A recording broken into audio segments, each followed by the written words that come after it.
Hello, আসসালামু আলাইকুম everyone. আশা করি সবাই ভালো আছেন। আজকে রান্না করব ইলিশ মাছ দিয়ে মিষ্টি কুমড়া দিয়ে। তো মাছটা ভালোভাবে কেটে ধুয়ে নিব। তারপরে কড়াইতে তেল দিয়ে মাছটাকে একটু ভেজে নিব, দেখতে পাচ্ছেন।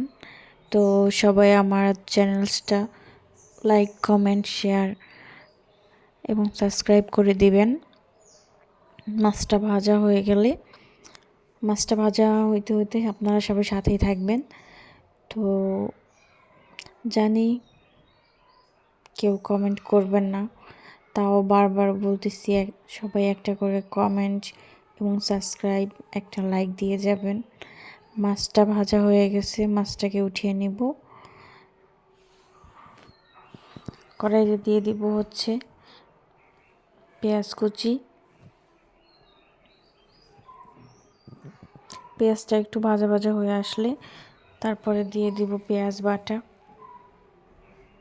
সাথেই থাকবেন সবাই। আর এবার দিয়ে দিব হচ্ছে লবণ পরিমাণ মতো। তারপর দিয়ে দিব হলুদের গুঁড়া, সামান্য মরিচের গুঁড়া,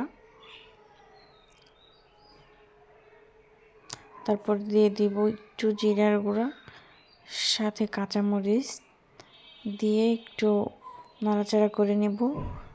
মশলাটা কষানো হয়ে গেলে দিয়ে দিব মিষ্টি কুমড়া। কার কার পছন্দ এই তরকারিটা জানাবেন।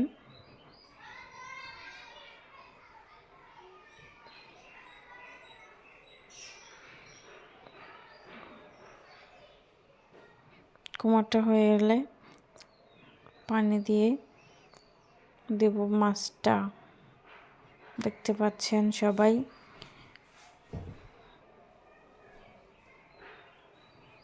এবার একটু ঢাকা দিয়ে দিব। তো এটা হচ্ছে ফাইনাল লুক। আল্লাহ হাফেজ, ভালো থাকবেন সবাই।